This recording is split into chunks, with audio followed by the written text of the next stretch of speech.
And happy Father's Day as well. I don't know the history of Father's Day. Maybe it was kind of the, when they started Mother's Day, they realized that they should probably do a Father's Day too. And that's how it is for fathers, right? They're the ones who are remembered second, I guess. And that's fine, that's fine. The Gospel gives us this wonderful story about a father. I just mentioned some briefly. It says that as Jesus was going about and gathering his disciples, that he found James and John, the sons of Zebedee, and that he called them to follow him. So that, and they were fishermen. They were mending their nets on the shore, and he called them so that they could become fishers of men. And it says very simply that, and they left their nets, and they left their father, and they followed him. And the Gospel doesn't say anything about how Zebedee felt about that.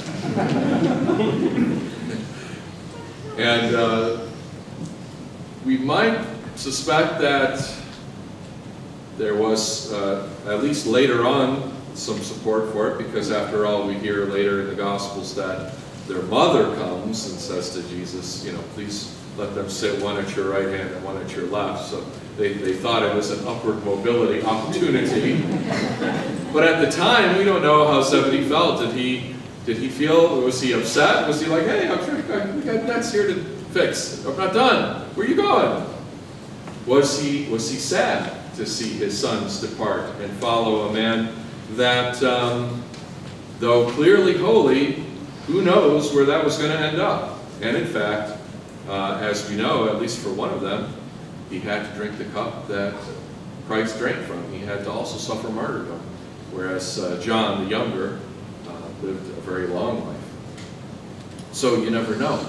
As a father, you never know what's going to happen to your child as soon as they leave the door of your house, and you worry about those kind of things. And especially when they go off to follow their calling and their destiny in life. What's going to happen? So I imagine that Zebedee had a mixture of feelings, both hope, but also fear, both excitement for them, but also disappointment that they wouldn't be staying with him. Because that's natural and that's human. To be a good father means to be recognizing that you are disposable, right? A good father understands that he is disposable. That his time is only for a short time, and then his children are going to move on. A father who doesn't want to accept that generally ends up causing a lot of trouble in the life of his children. You just go back to King Lear, right? He's still trying to manipulate his children long after he should have let go. It's the classic story. And a good father realizes that he has been given a job by someone greater than him. That he was entrusted with children not for his own glory, but for the glory of God. And so therefore, he must do everything in his power to raise those children so that they will follow God when God's call comes. So I hope that Zebedee understood what that was about at that moment. That he saw that he had fulfilled his role and raised his sons as best as he could, and was now letting them go to fulfill God's purpose for them in their life. That's what we need to do as fathers. Look not to our own hopes and aspirations and ambitions through our children, but rather to see what is God's purpose for them in their life. How can we be a facilitator for God, not an enabler of sin? So fathers, we celebrate you today, even while we recognize that you have this role that is kind of a little bit less, right? It's always a little bit, Father's Day. Hopefully you'll get a good dinner out of it. For the last 2 weeks I was in Romania, and there I was doing research for my doctoral program. And in particular I was researching people in recovery in an Orthodox setting, in an Orthodox country. I wanted to see how entering into recovery from alcoholism and other addictions and codependency as well, affected people who were Orthodox in an Orthodox setting. Was it accepted?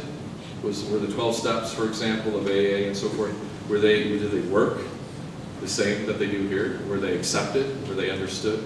I'm happy to say yes. I heard many, many stories from many people, and many of them are the same exact kind of stories that I would expect to hear in the United States from people in recovery. So that was encouraging. But some of the most incredible stories I heard were from fathers who had been alcoholics and who had either lost everything, lost their jobs, were living on the streets, lost their families, lost their marriages, lost touch with their children, and without a blink of an eye they would say, and then the miracle happened. They entered into recovery, and they started to live a life in abstinence and sobriety from alcohol. And they changed their life around with the grace and help of God. And it was a beautiful thing to encounter. I remember one gentleman that we met who was really great. He was so full of joy and full of life that you would have never have known that this guy was one of these people who had lost everything and was in so much sorrow in his life. He was so filled with life and vigor. And he said that the kind of the rock bottom for him, the turning around point, was when his children told him, Tati, you can't come. We can't let you see our children. You can't be a part of their life because of your drinking. And the incredible, if there's one thing for fathers, that's the consolation prize of that secondary role we play, is having grandchildren, right? And being a grandfather is like a new life for a man. And you could see how devastating that was in the life of the man who was telling the story. And that was it for him. That was it. There were some things that weren't worth the price. And at that point, he realized that it wasn't worth continuing to drink if he was going to lose his grandchildren. He had already lost a good relationship with his children, but at least he had hoped for something to redeem himself by. And so he got into recovery, and other stories like that were quite common. And to see that now, the complete turnaround, that this man and others like him not only are able to have a positive relationship with their grandchildren and they're not banned from their life, but actually have a really positive relationship, and not only with their grandchildren, but even they've been able to restore the relationship with their own children, who suffered the most directly from their drinking, was such an encouraging thing to see, and such a wonderful thing to see. The last question I would ask in the interviews is, what would you like other Christians to know about recovery? And very often the answer was, there is a solution, there is hope, and there is a new life available for you. And they were living testimonials to that.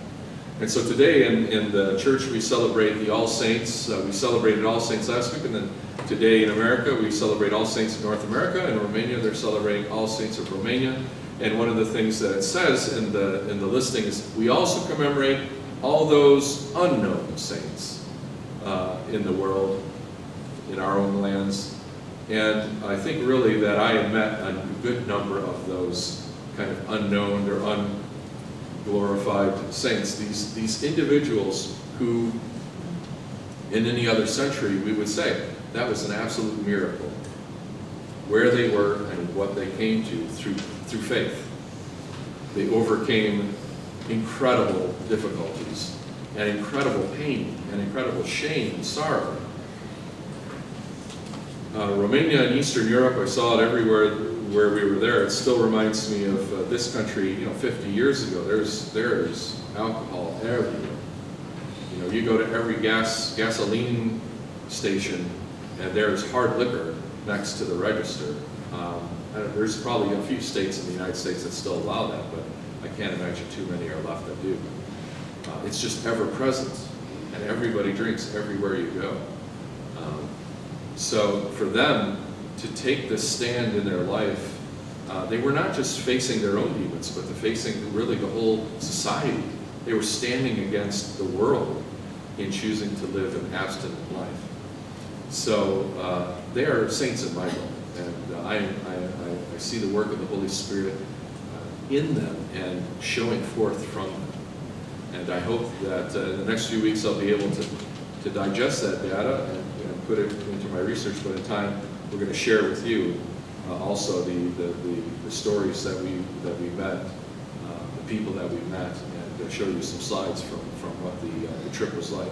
But it was absolutely incredible. I thank you for your support as a parish and having Subdeacon Bogdan and I go, and I know that he right there had a real eye-opening experience for himself as well. So with that, I guess I'll conclude. May God bless all of our fathers, grandfathers, godfathers, spiritual fathers, all those who have taken up the cross of parenting and realize that their time is short and that their job is simple. May God bless them and remember them always, now and ever, and unto ages of ages. Amen. Christ is among us.